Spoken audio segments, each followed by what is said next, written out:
Looks like we are on the go.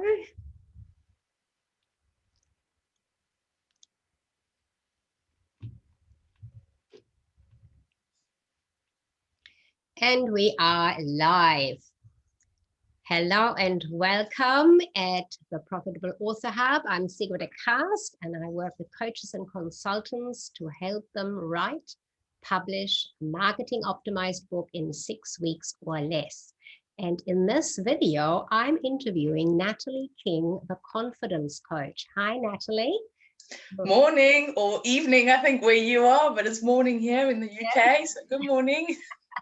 It's a great opposite of the day scale here for us, and I always find it interesting how we manage to be across the world, and yet we can talk to each other and we can share ideas and we can help each other in many different ways from far away, which is wonderful. So I love your colors. You are just beautiful to brighten up what is on your side of the world, winter's days, which are usually a bit grey. Is that right? Yes, very grey, very grey. It's quite dull and dark outside. So that bright, the lovely yellow. Yes, very good. So let me give our viewers just a tiny bit of a overview. So we're talking to Natalie, who is a confidence coach, as I said. Natalie focuses on empowering freelancers to grow their confidence and with that also their business. So that's a really important aspect of us ourselves as people, to have confidence in ourselves and our abilities. And with that, we can then have confidence in starting and running and growing a business. Is that right, Natalie? Are you on the same page with me? Yes, no, that is right. It's important to have confidence to run a business. That's what it is all about. So tell us a little bit about yourself. How did you come to be a confidence coach and what attracted you to it? Well, I didn't start out to become a confidence coach. I started out to just become more confident within myself. I was badly bullied throughout my life, through schooling and work, and I just lost all my confidence and fulfilling any of my goals, dreams, or potential. And I realized that I needed to make a change, which meant I had to find out how to become more confident. Now, this whole thing started 8 years ago, and I didn't go out seeking confidence. I was trying to work out ways that I could actually learn to speak to people. And through that, and through the actions that I was taking, I slowly started to become more confident. And a couple of years later, the little light bulb went off in my head, went ping, and it actually said, you need to become more confident and learn confidence.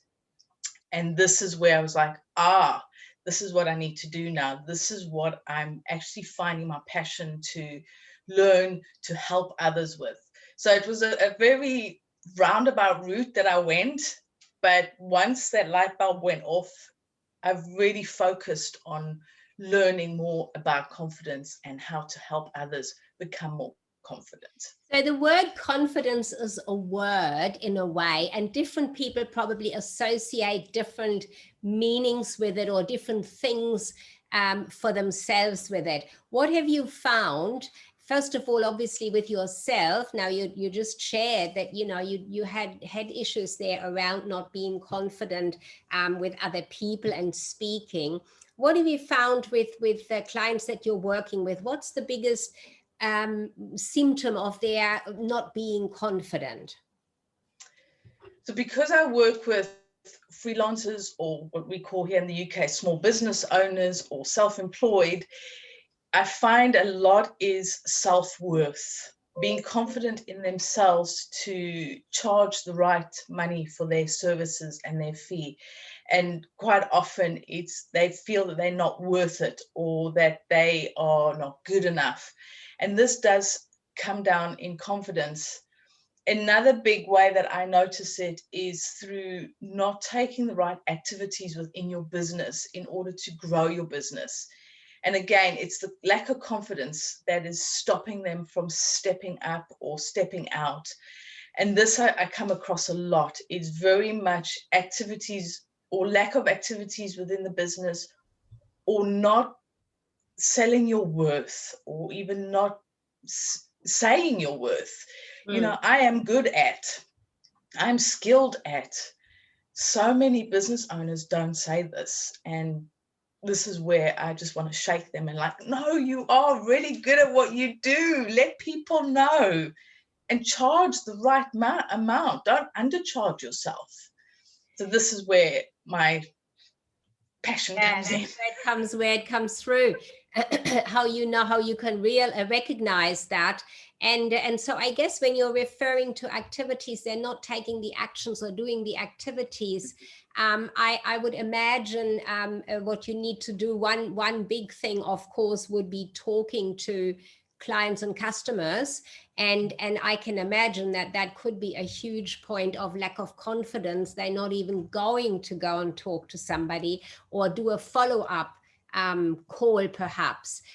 In some cases, what does it go even as far as not emailing somebody because they kind of feel, I'll just wait until they get back to me?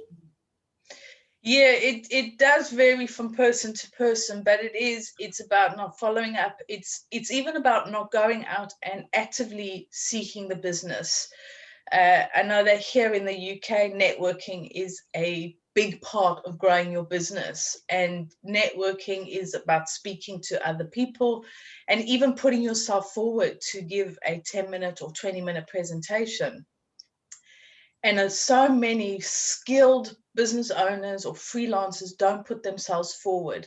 So they're losing out on a massive opportunity. It can be a simple thing like posting regularly on social media. Mm-hmm. LinkedIn, Facebook are great ways that you can grow your audience and let people see who you are and what you do. And so many don't do it. They're very, especially with content creators, they're great doing it for their clients. Yeah. They don't do it for themselves.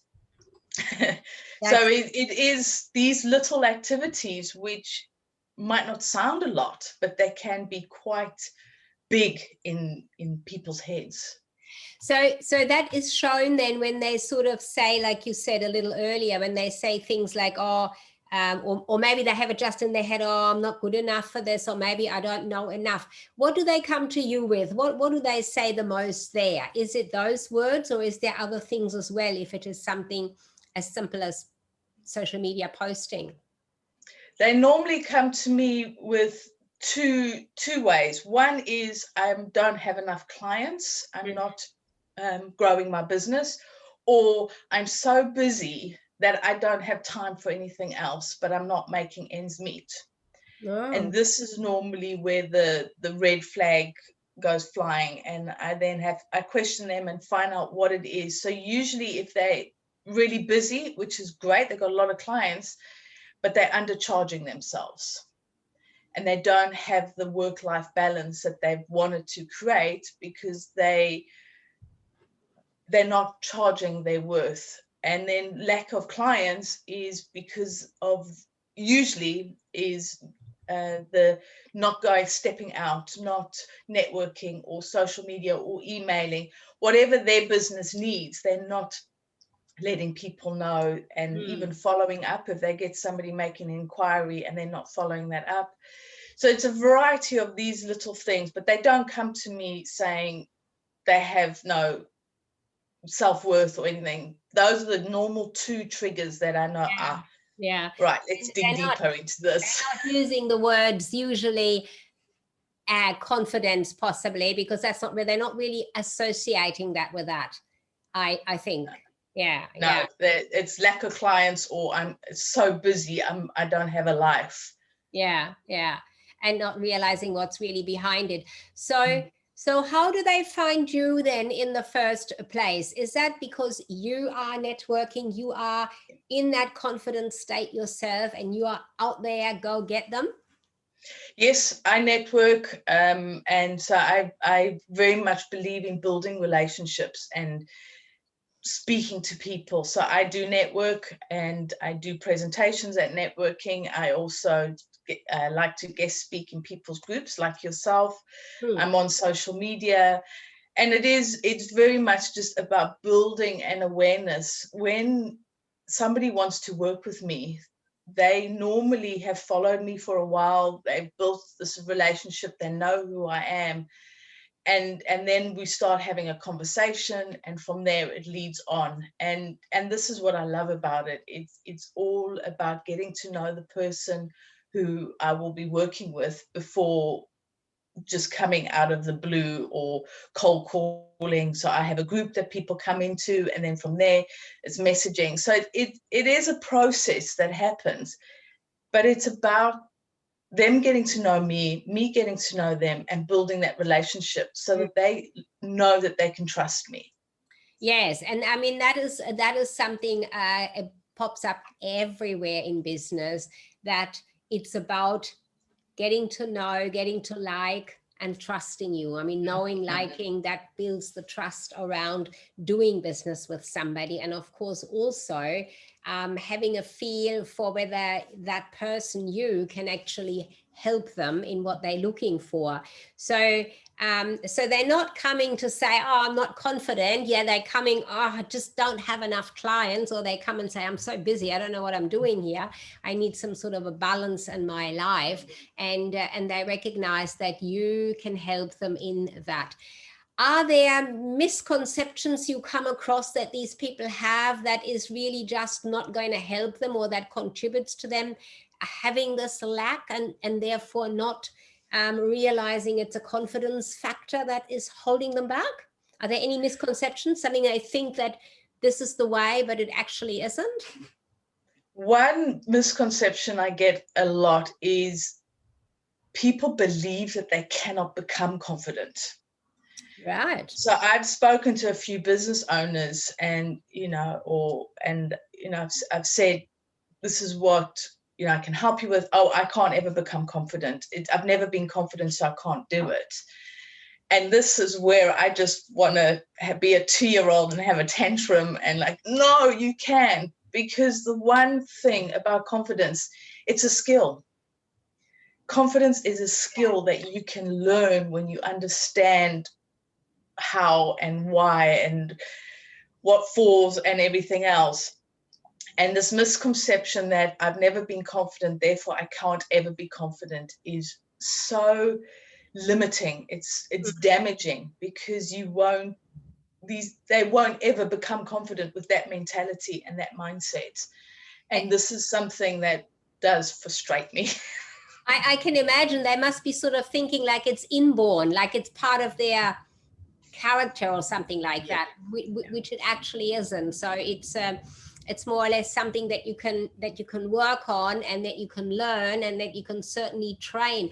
I'm thinking about along that path, I'm thinking about people who want to go and do some public speaking, or they want to go onto a webinar or onto an event and speak, and they say, well, I can't, I'm shy, or I don't know what to say. It's something you can actually learn.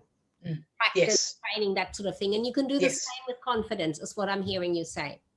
Yes, definitely. Confidence is a skill. It's not a talent. It's not a personality. It is a skill that you work on, and there are tools that you can utilize to really start to step out your comfort zone and do little things, and you begin to realize that your confidence will grow and develop, and it has a snowball effect.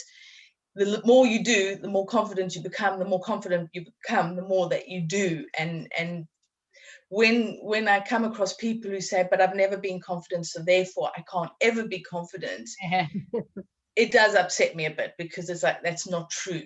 I'll be honest, I did believe that 8 years ago, until I realized it's not true. Not actually the case. That is really interesting then. So you're obviously doing really good work in that you're recognizing when they're coming what is really behind what they're asking you for, and then you can take them to that confidence, particularly if they think, oh, it's just something that I can't do, and you know very well that they can do that. So I see that I see that you have a confidence club. Now that is a group, Natalie, is that correct? Yeah, it's a free Facebook group that people can come in. It's a nice supportive group. I give some tips. I talk about things like limiting beliefs or habits or bits and pieces that contribute to the building of confidence. And it's a great place to just know that you're with others who are on the same journey as you. Excellent. That's really good, because that can also build confidence already, talking to other people, getting feedback, hearing them say, oh, I did not know that. And you thinking, oh, I didn't know that I knew something other people didn't know, isn't it? That's sort of like a confidence boost in itself. Excellent. Yes. So I have another question then.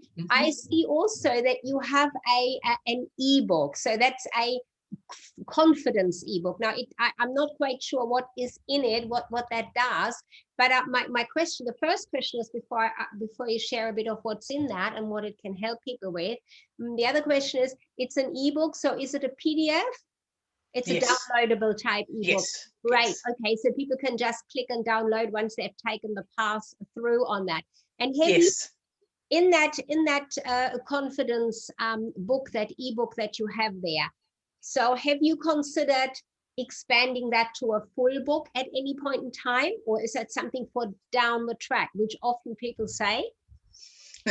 I have considered writing a book, and it's something that I do want to do. It's something that I'm not focusing on right now, but it's there. It's brewing, as they say here. The ideas are brewing. So I've got one big question around that one, which is always of interest to me, is what is the thought about around that? Is it something, when I have time I will do it, or is it something that one day, what kind of a thought is around that for you particularly? For me, it's not yet knowing the content of the book. I feel that the content is developing. It's something that I've been thinking about for a good couple of years now, and it's there. So quite often what happens with me is I have a thought in the back of my head that just goes, and then all of a sudden it flashes forward and it's like, now's the time. Now's the time to put it out there. Yeah. And that is, and I guess that is sort of like that part of that inner part of ourselves, isn't it? When we're ready, we are ready, and then we make that step forward. But that's great to know, because everybody has a bit of a different take on thinking, yes, I want to write a book, or, I'm dreaming about it. And some people have certain hurdles and other people have no hurdles. They just start, but then they get stuck. So really good to know that. Now, I'd be interested, tell us a little bit about what people would get in this ebook when they download that from your profile page, isn't it? Yes. So it is, like you said, it's a PDF with some tips on how to start to develop confidence in yourself. It's also a little bit about what confidence is and what confidence isn't. It's about understanding about confidence, and it is a small PDF. I think it was my little taster into writing a book of about 10 pages. But it was something that I wanted to offer people so that they could really understand what is confidence, what isn't confidence, and then how they can start to develop confidence within themselves. So there's some tips, there's some ideas, there's some processes that they can go through. So it is really simple, it's doable, it's nothing, no major activities, it's all stuff.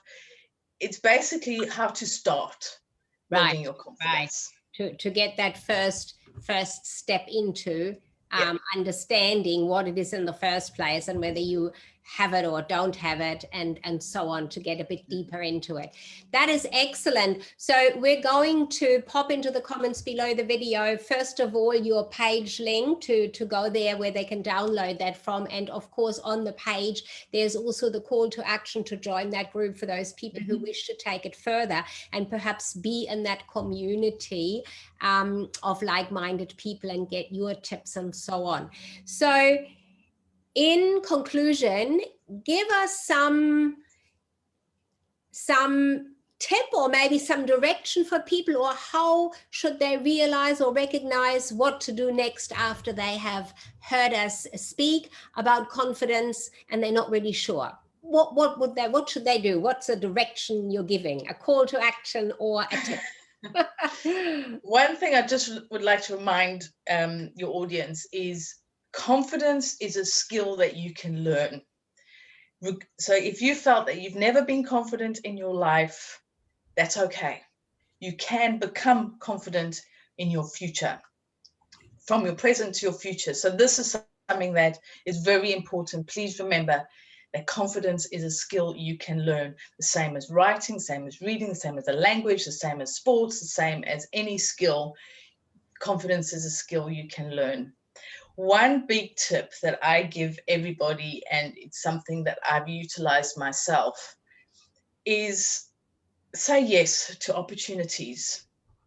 Because what this does is it steps you out of your comfort zone.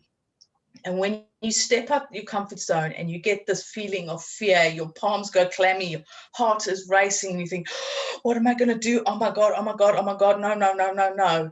This means that you are starting to push those barriers. And when you say yes to opportunities, or you consciously make an effort to step out of the comfort zone, this is the start of building your confidence. I never said it would be easy to build your confidence, and I never said it would take overnight, but it's a process like any skill. It takes time, it takes practice. So step out of your comfort zone daily, say yes to opportunities, and see what happens. I guess that is the key word for me in here. It's that practice. It's nothing happens immediately. You have to do it several times, whatever it is. And I think that's a really great tip, to step out and say yes when the opportunity is there. Hesitating and staying back isn't going to get you to the front of the row, is it? You've got to get out there, even if you don't know everything, you haven't got all the answers yet. They will come as you move forward. And certainly confidence is a skill you can learn. I think that's a very important piece to know if you want to get out there. That is excellent. I thank you for your time and sharing those details. And I'm looking forward to seeing, when people are ready to come and join you, and keep seeing you in this particular group here, and hearing more about your journey towards that book one day, and what hurdles are on your way there. Thank you, Natalie, confidence coach, with us today. Well, thank you so much for having me. It's been a real pleasure. And when that book idea pops into my head, I know where I'm coming. You have plenty of tips here already that you can get started. That's excellent. So Natalie King, confidence coach, we're putting those links into the comments here. And if you have any questions, even if you're watching this as a recording later on, pop them in the comments. Natalie will pop in and have a look and answer them for you. Thank you for your time. Thanks to everybody who is watching this, and we'll see you again. Bye-bye for now.